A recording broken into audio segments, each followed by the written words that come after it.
was such a strange anomaly, is that the word?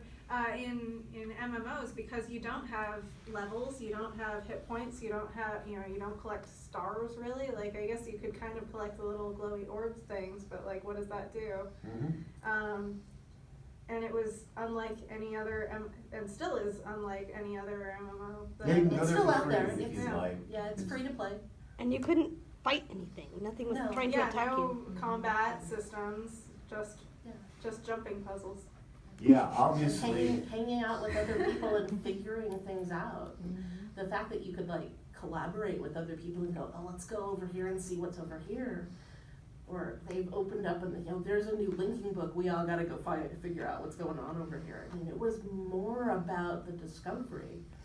That's 99.9% of why we wrote Unwritten, was because we wanted to give people more chances to play with those stories and create their own stories and play with their own worlds and get back into that feel of being in the space and what do I do in the space and what can I do and where can I go and what kind of mayhem can I get into. Any other questions? I have an idea for you. There's Pokemon Go and Ghostbusters and stuff now. You should do MYST Go. I mean, you could do clues all over the place, all different places, and you could put clues like on the little spinning things we have to spin all the time. Collect pages. Yeah, you could collect pages and stuff like that. Uh-oh. I'd play it. And you could even have like people that you hired to hand people a clue if they asked, like at a restaurant or something. I love this idea. If only I was a giant company. Yeah, that's cool. I actually, like I said, I think the stuff we did, I'm sure it wasn't perfect, but there were shades of it that were like, okay, somebody's gonna be doing this stuff and it's gonna be really cool and people will love it. And same thing with the, augmented reality. It's just makes our world kind of interesting, to bring the game in and out of it, so. Along those same suggestion lines, have you ever thought of doing a MYST escape room? Definitely thought of MYST escape rooms. Yes, I would love to do an escape room. Like we have property near our office that I always think, oh man, I just want to put a room right out there in the middle of the trees and have my way with that room. We'll go in and never get out. That was one of the things they asked us for FilmCon, was can you do something like an escape the room game without having a whole room? So I did. So there's a box. You can solve puzzles and figure out how to open Escape the box. The box. It's escape the box, but yeah. So Tony, the president of the company, I'm an electronics geek guy. You should see my house. It's like smart. Well, it's smart except it's kind of hard when you got to debug your house. Why isn't the heat coming on this morning? Anyway, I love that stuff. But I love the electronic side of it, and Tony, the president, he loves physical. I mean, he welds and boards and bought a bus and made it into a camper kind of a guy, And like, we always think of like, oh man, if we made an escape the room, it's gonna be fun. Well, you have to have a mystery next year. Yeah, we do. Yeah. Okay, You've got You have a goal. Okay. Alright, so when I played Ribbon, I got stuck because I never realized I could put the lever to take me up to the top of the island. So I wandered around and I got like really deep into the game on my own. And so it's like I had a second game because I had to figure something out, right? And I really like when a game can do that. How do you manage that like on the rails aspect where, let's lead you to this point, this point, this point, but then also account for people that don't get that, and like me where I was wandering off looking for meaning where there was not meaning. Yeah, that's hard. You touched on the hard part of this job, but it's honestly, all of the games and a lot of games besides ours are just a balance of that frustration and reward. I mean, and some people have a much higher acceptance of frustration before they'll give up, like maybe yourself. And it feels like especially with our games, and we struggle with this, we don't always do it well, but it's balancing that, it's giving people just the right teases and the reveals that hint that they go in the right way, but they don't have to do it now.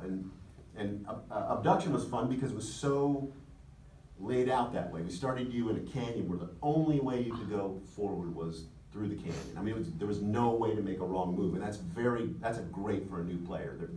They're not intimidated then.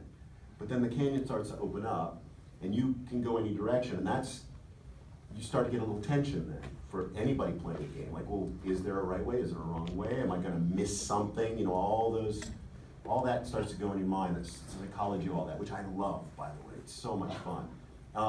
So you want to give them little goals, and I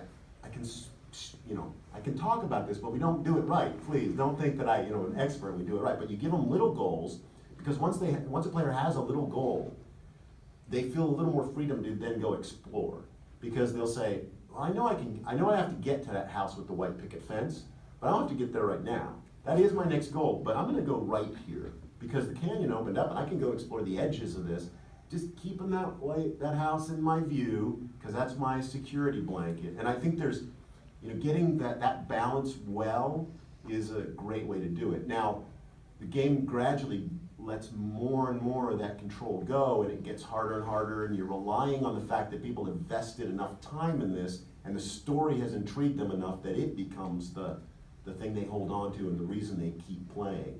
And we don't always get that right balance, but that's what we strive for. And it's really a fun study how to make that happen. Can I just cut in and say, I think it's really interesting that you, as like the sort of guy that figures out the puzzles and stuff, thinks of it that way. I always thought that, the reason that I loved Riven so much, maybe more than MYST even, was because of the level of world building in Riven. Even if you don't know where you're going, you know that, well, I can look at all of I can open every drawer in Gen's study and I can learn a little bit about this guy from every little object that's in there. Or I can read this book, or I can see how these characters, the Rivenese people are obviously like afraid of me, or, he's trained this giant warp to come to a red light, and I don't know what that means yet, but it certainly means something. Like, all of this world building and layering, it felt very,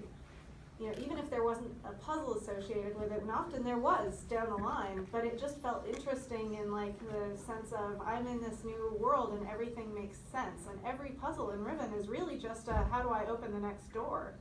But it's, it's overlaid with all of these layers of meaning and history. It feels like a lived-in world. It's not just puzzles for puzzles' sake. It's, how do I find the way to move the hot air from this, gas vent over there to that gas vent over there to power it to get past. And why would Gen even have a gate here? Oh, to keep the villagers out of his stuff. And why does Gen want to keep the villagers out of his stuff? Because he's a megalomaniac. He's, creepy. Because he's super creepy. Like, it just all made sense, and it all felt so real that, I wasn't thinking about the next puzzle. Mm-hmm. I was thinking about, how do I get more information about this guy and this system that he's set up on this island, and how do I, Right. rescue Catherine wherever she is. I think though that's probably what we would all feel in common because of the enthusiasm, Yeah. because we dig That's- deeper, is life itself has an authenticity to it, because the deeper you dig, you know there's history, it moves in both directions. There's consequences and there's history, and we kind of know that. And so when you find that in a subject that feels like you can dig deeper and it continues to be somewhat authentic, it kind of resonates, because oh cool, this one I can be enthusiastic about, and it's going to keep rewarding me, whether it's a game or an entire IP or a good science fiction series or something like that. So Yeah, I think